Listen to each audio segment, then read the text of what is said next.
साथियों, इस साल 16 जनवरी से शुरू होकर अप्रैल महीने के अंत तक भारत का वैक्सीनेशन कार्यक्रम मुख्यतः केंद्र सरकार की देखरेख में ही चला।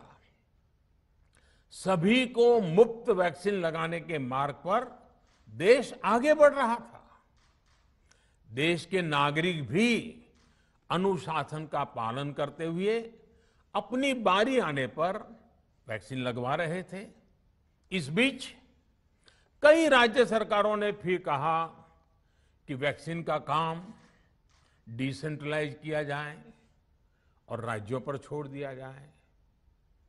तरह तरह के स्वर उठे, जैसे कि वैक्सीनेशन के लिए एज ग्रुप क्यों बनाए गए।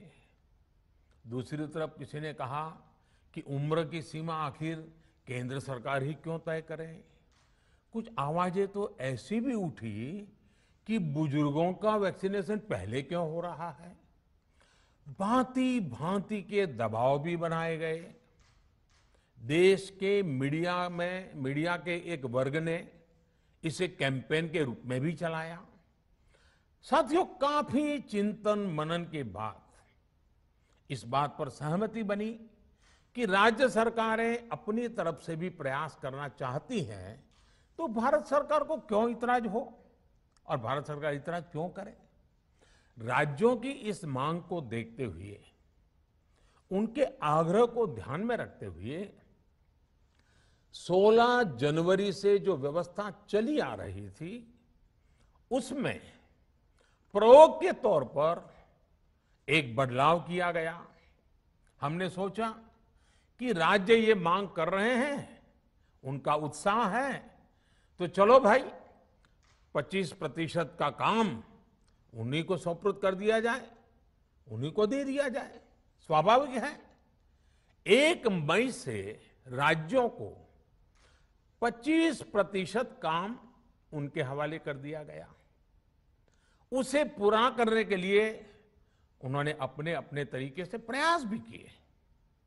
इतने बड़े काम में किस तरह की कठिनाइयां आती हैं, ये भी उनके ध्यान में आने लगा। उनको पता चला पूरी दुनिया में वैक्सीन की क्या स्थिति है, इसकी सच्चाई से भी राज्य परिचित हुए।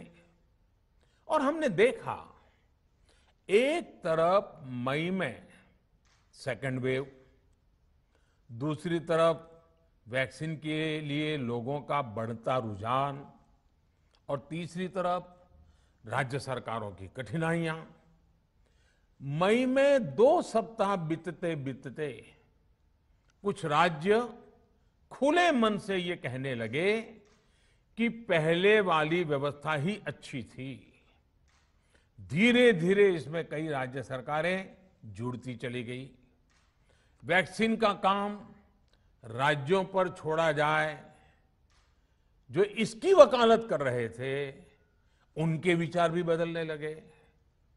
एक अच्छी बात रही कि समय रहते राज्य पुनर्विचार की मांग के साथ फिर आगे आए।